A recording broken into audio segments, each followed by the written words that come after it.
This is me right now planting out my next succession of seedlings. I've had them growing in these communal pots for a while, for about 2 weeks now. Just in my garden bed, you can see they're kind of a little yellow. So it's time to plant them out. I've got some time today, Sunday afternoon, in between my 2-year-old nap time. So I've been out here maybe an hour and a half now, planted out. I'll show that a little bit later. But this is Swiss chard. It's a great summer crop and winter crop. So right now I'm planting these seedlings underneath the canopy of these tomatoes. There's also lettuce, I'll show in a moment. Lettuce I planted out underneath other canopies of already established tomato plants and cucumber plants. So taking advantage of the shade that these plants are going to provide during the summertime, in the heat of the summer. These front beds that I have here get a lot of sun.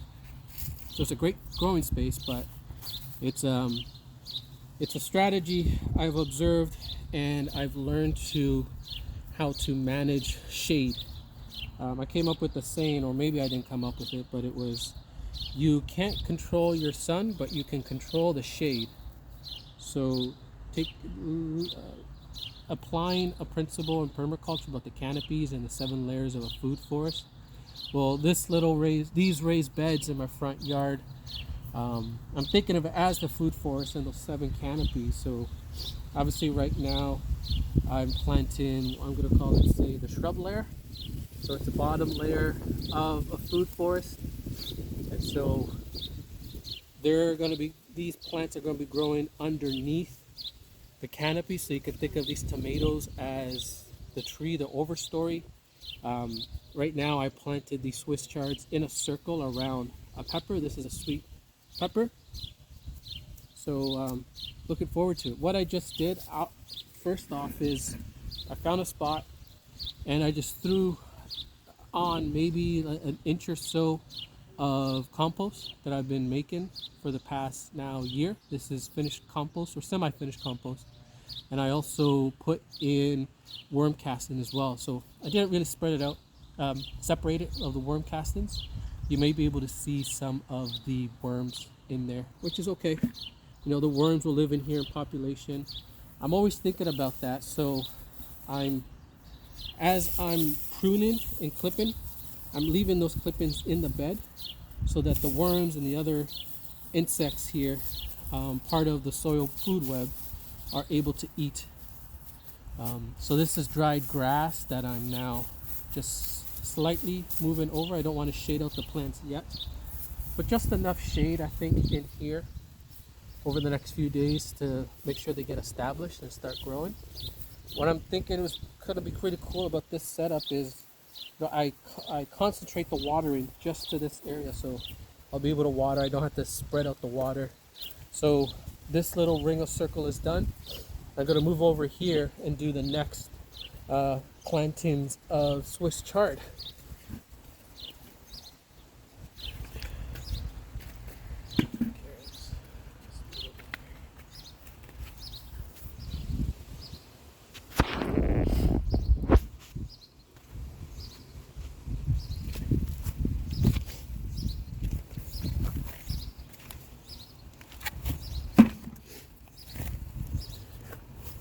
All right, so here's the next bed. This bed is the north bed. The one I was just working on is the south side bed, and this one gets a lot more sun. So luckily this grass is really keeping it moist. If you just dig down a little bit, so it's already cool. Just past the mulch, it's still cool and warm and moist, but it is getting a little thin. So I'm gonna have to, once I finish the plantings here, and I'll have to top up the mulch here, which I have. There's a big city boulevard right behind my house, and they cut the grass there and leave it. So every once in a while, after I drop off my 1-year-old from daycare, I go with my rake, which I just reach over the fence, grab my rake, grab a couple bags I already set up, and I rake up this grass.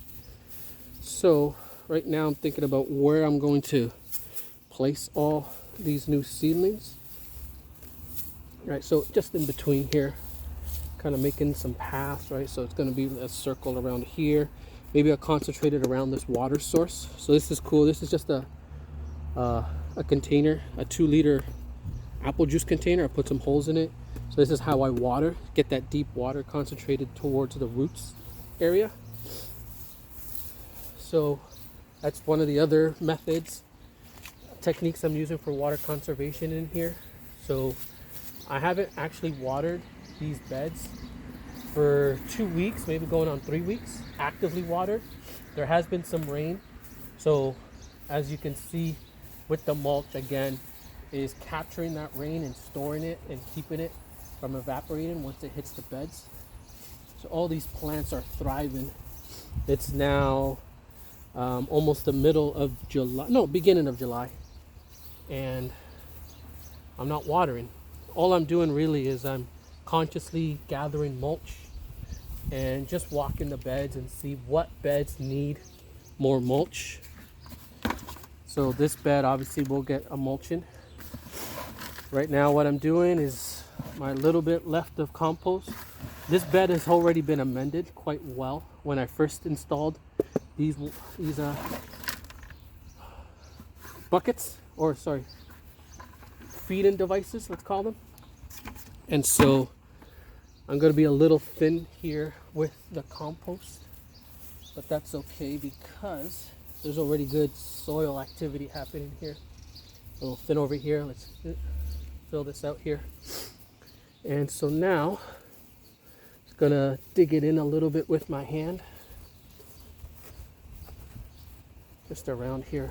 Just dig it in a little. You know, you can think of it as tilling. I'm trying to get to the point where it's no till. But since this is a brand new bed, both of these, and I'm fairly new to gardening, I'm now on this house in the Toronto area. I've lived here now for, this is the 3rd year. And I built this the 2nd year, these 2 beds, raised beds.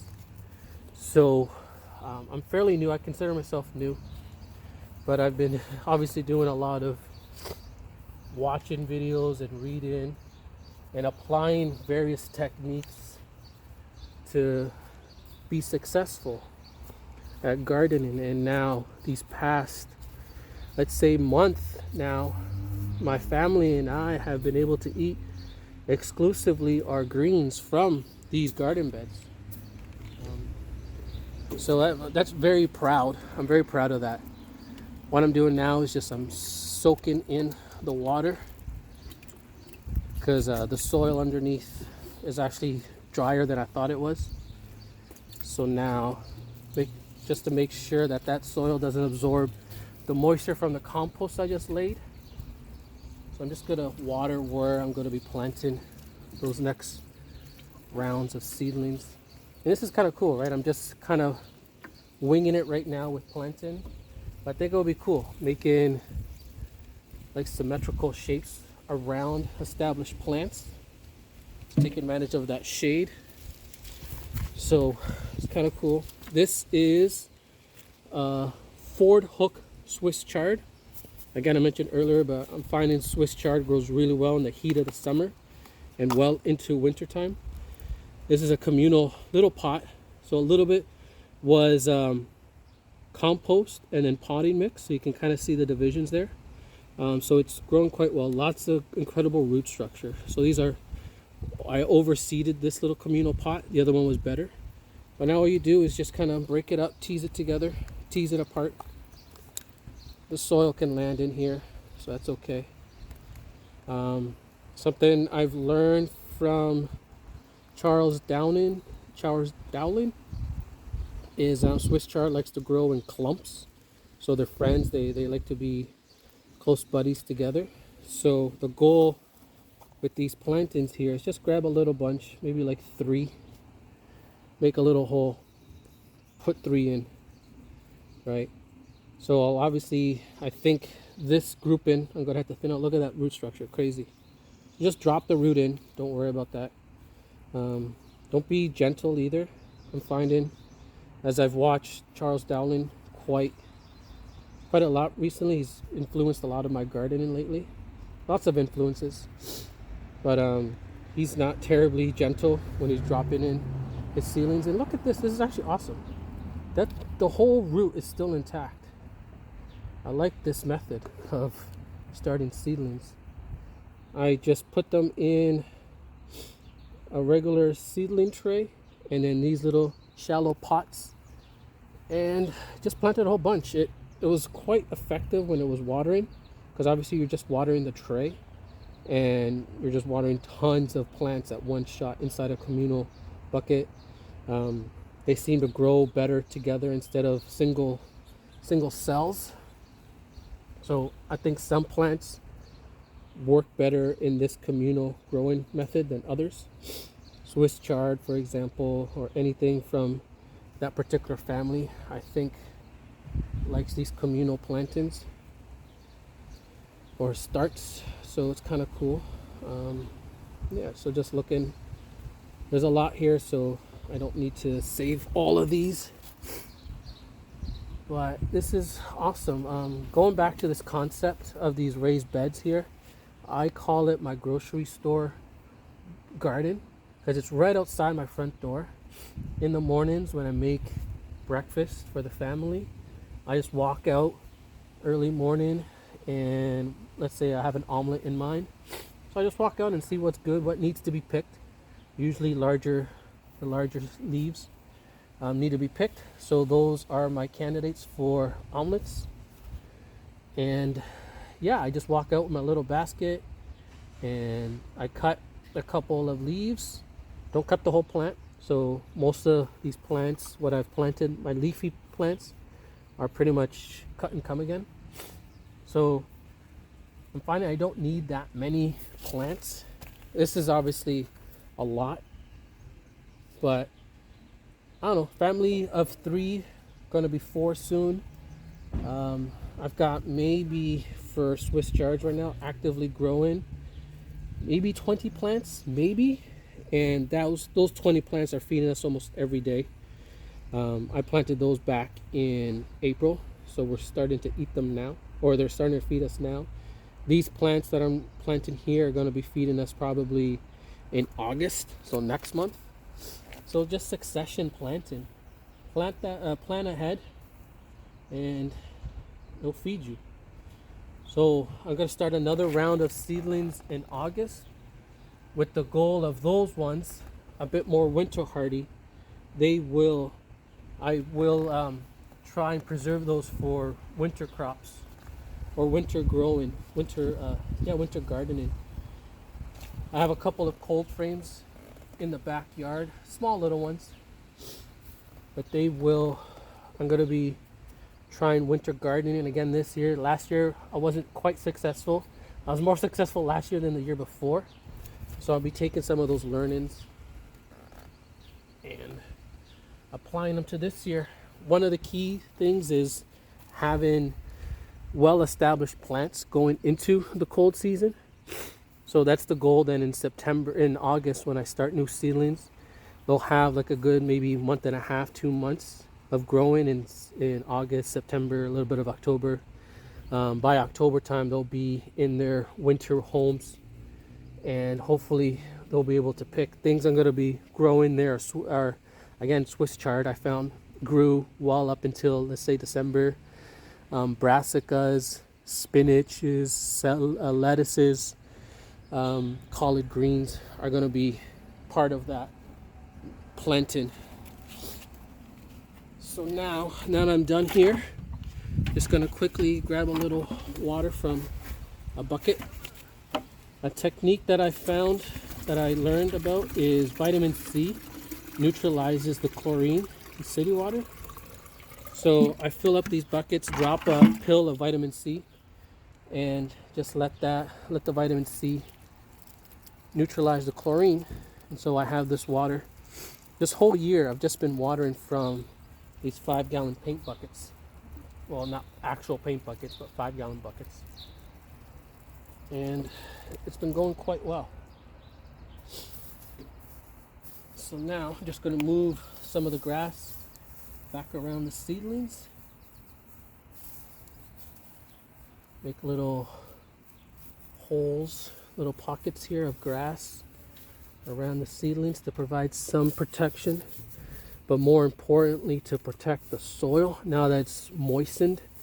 A lot of that's going to kickstart the soil activity, soil life that's going on in here, which again, pulling from different sources of information, as gardeners you should really be more concerned about the soil life. Once you establish good soil, plants know how to grow, right? So this is compost again that I started early this year around March, and it was just coffee grounds and leaves that I collected in the fall, and it was ready, and I just mixed it into some garden soil that I had already, along with some store-bought sheep manure and also worm castings. Sheep manure, hopefully this is the last time I buy. I'm gonna look online for some local, I've seen on Kijiji, some rabbit manure. So hopefully I'll just buy a bunch of that and to bulk up my compost. And so there'll be a good local source of animal nitrogen. And that's it. Okay, so done planting here. Done this planting. Let me quickly show you the rest of the garden. Front beds. So this is the north bed. You can see still training plants. These are cherry tomatoes in each corner to train go up this mesh trellis. This is the other one here. So at the front there's nasturtiums and sunflower. With the hopefully the idea is I can get this nasturtium to climb up the sunflower to create a top canopy along here. We'll see how that goes. And just more tomatoes. This is another cherry tomato. I still gotta stake up properly. These are determinate beefsteak tomatoes, and they're coming along. Carrots along here, more cucumbers, collard greens. You can see a lettuce is bolting. So I should actually put some seedlings in this area. That's okay. Cucumber. And then on the other side here, something I planted out this earlier too, part of this session, is red dandelions. You can kind of see the seedlings in there. But this there's no shade right now in this area, canopy.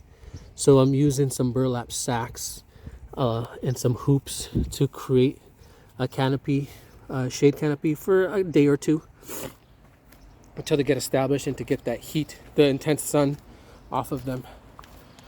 And that's it. Over here, again, this is still the front yards. This is what I'm calling my fall garden. So these are giant pumpkins. There's 4 plants in here that I'm training to go along here and cover this whole spot. We'll see. These are sunflowers, chocolate sunflowers, bush beans, and recently I just planted elephant head amaranth. And this is actually a communal planting of elephant head amaranth that I planted a bunch in here, and I'm slowly moving them around. Okay, so that's the front garden.